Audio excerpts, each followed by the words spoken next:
Building a pond in your backyard, front yard, or on your patio doesn't need to be expensive. G'day, my name is Kev. The aim of my channel is to help people build and maintain ponds without spending a fortune. If that sounds like something that interests you, feel free to subscribe and visit my website, ozponds.com. To help save money on a pond build, as well as the ongoing costs, there are 6 things I want to talk about. The liner, or whatever you'll use to hold water, rocks and pebbles, pumps, filters, additives, and the ecosystem as a whole. So let's start with the liner, or whatever's going to hold in the water. I think one of the best things for new pond owners is to start off with a small pond. Something that's easy to manage will teach you about filtration and maintaining optimal conditions for whatever you decide to keep in your ponds. Many pond professionals will say that a big pond is easier to maintain, and that's pretty much true if you know what you're doing or you can afford to pay them to manage it. But if you can create a small pond with a healthy, functional ecosystem, owning a bigger pond will be a breeze. A small pond can be created out of anything that will hold water. Just avoid containers that have had any hazardous substances inside them. I'd start with something that can hold at least 100 litres of water. You can use plastic storage crates if they're UV stabilised, old bathtubs, stock troughs, whatever you have laying around or you can get your hands on cheap. You can use wood from old pallets to pretty them up a bit. But if you want an in-ground pond with shells, plants, rock and pebble, which is my favourite pond style, you have a choice of pretty much 3 liners. You've got PVC, HPDE and EPDM. PVC and HDPE are cheaper and I'd be happy to use them on a small pond. EPDM is rubber and it's more expensive, but it's stretchy, so I think it's a better choice for larger ponds with big rocks. For anyone building a larger pond with large rocks, I'd just say don't skimp on the liner. Fixing and finding a leak on a large pond could take quite a lot of time and effort, but at the end of the day, we all have different risk tolerances, so make your own decisions. If you need a lot of liner, it's worth talking directly to a few manufacturers or importers to get the best price. Now, rock and pebble is something that I add to all my ponds, even the container ponds. Rocks and pebbles provide surface area that is colonised by beneficial bacteria and organisms. These bacteria and organisms are so important to maintaining a thriving, healthy ecosystem. And in liner ponds, they'll help protect the liner. Rock and pebble can be expensive depending on where you live. But if you're willing, you'll often find rock and pebble for free on Marketplace, Gumtree, things like that. These are just people giving their gardens a facelift and they no longer want the rocks. And if you're doing a large pond, speak directly with local quarries, rock yards and rock haulers to try and get the best price. Now on to pond pumps. Most pond pumps are going to be submersible. Some can cost more to run than others. You'll also notice that they can vary significantly in price up front. For example, in one of my ponds, I have an AquaSurge 3000 pump as part of a pond kit. It retails for $690. It pumps 12,000 litres per hour and has a 4.6 metre head height, and it uses 165 watts of power. We can contrast that with the Jerboa DCP 15,000 that I've used on my dream pond build. It costs $270, pumps 15,000 litres per hour, has a maximum head height of 7 metres and uses 105 watts per hour. It's important to know that as head height increases, the flow decreases. So if 7 metres is the maximum head height, that is when the flow stops completely. All pond pumps will have a graph or chart that shows the amount of flow you can expect at various head heights. The diameter of the pipe you use and the type of fittings can also affect the head height. I might need to do another video on that in the future. But anyway, when comparing pumps, compare the price, flow, head heights and running costs, which is determined by the amount of watts it uses. And always shop around. You might also want to go for no pump or a solar pump. Of course, if you go that route, you'll save on costs, but it can be harder to get consistent results. I'm currently running a few tests on different ponds with no pumps. So far I can say that using a false bottom has proved the best results in terms of less algae growth and good water clarity and quality. I'll link a video of this pond with no pump in the description if you want to see what I mean by the false bottom. But basically the false bottom allows water to move freely in and around the rock and pebbles that would otherwise sit directly on the bottom of the pond. If I was going to use a solar pump, I would do the same thing, as it won't be running most of the time. Now let's talk my favourite topic, pond filters, and it's here that you can save heaps. When it comes to pond filters, the aim of the game is to separate solid waste and move water through areas that are colonised by good bacteria.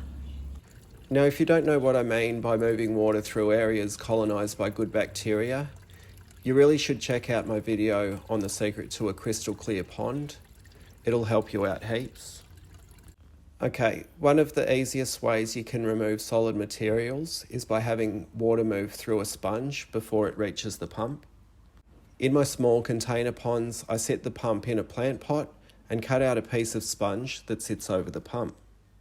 That means almost all the water is pulled through the sponge. That then traps solids like fish poo in the sponge, which is cool for a few reasons.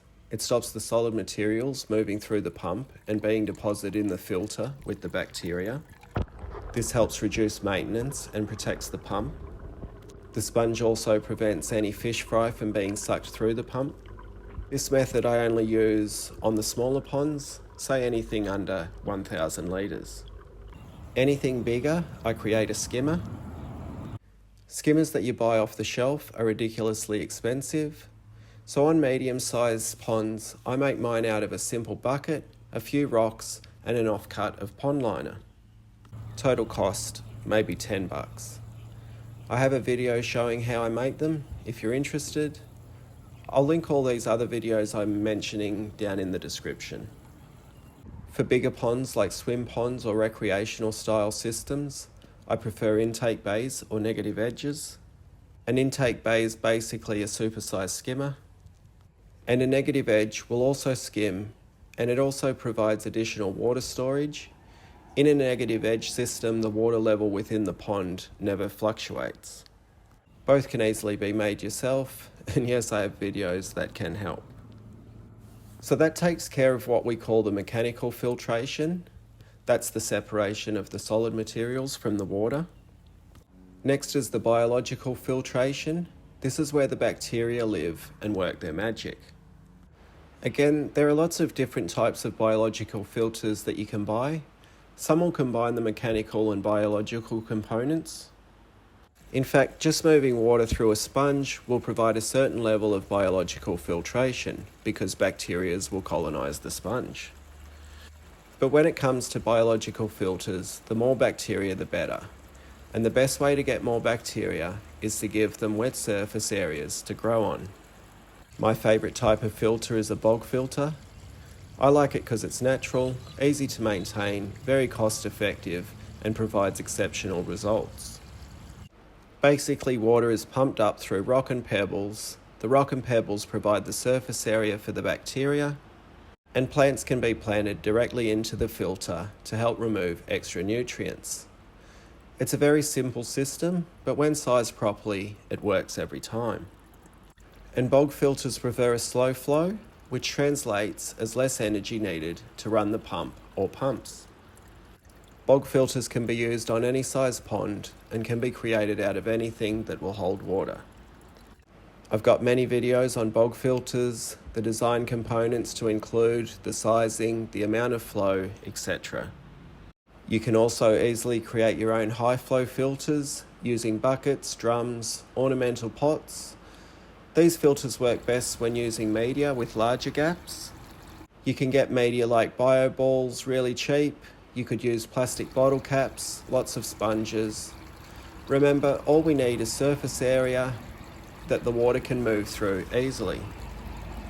For those looking to filter without a pump or a solar pump, that false bottom that I mentioned earlier, covered with rocks and pebbles, is the way to go.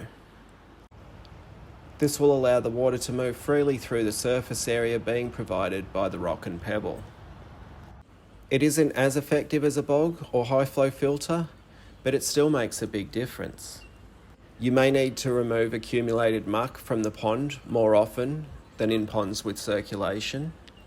But every pond is different, and it'll depend on things like the amount of fish, the size of the fish, trees dropping stuff into the pond, temperature, etc. But I digress. This video is supposed to be about tips to save money. I've probably already bored half of you to death. Anyway, if you want to see some of the filters I've built for my ponds, there's a playlist. You can modify them to suit your needs, but building your own filter will save you a heap of money. Okay, now I want to talk about pond additives. There are so many pond additives on the market, but at the end of the day, most are just a waste of money. Selling bacteria is just a cash cow for pond manufacturers. They want you to add it in constantly to maintain the pond balance. But at the end of the day, these bacteria are all around us and will colonise the pond all on their own. Provided you have adequate surface area and oxygen available for them to thrive, they'll reproduce and multiply just fine. I will say that maybe if you live in a really cold climate, it doesn't hurt to add some at the start of the season, or you could as well on a brand new pond. If you get some plants from an established pond or some rocks, or take some media from an aquarium, you can seed the new pond with bacteria. You might also get other hitchhikers, so some people don't like doing this. String algae can also be an issue in new ponds or ponds starting up after a cold winter. In a new pond, the best thing you can do is thoroughly rinse off all the rock and pebble and get it as clean as possible. All that dust, mud and dirt adds nutrients to the water, and that's a food source for the algae. If string algae does become a problem, there are a couple of products that I think work well and I'm happy to use myself. I'll link those down in the description. And the last tip I want to leave you with is creating a self-sufficient ecosystem. I think I mentioned at the start that an ecosystem style of pond is my personal favourite. One reason is I like the natural look, but from a money and time saving point of view, they're just so easy to maintain.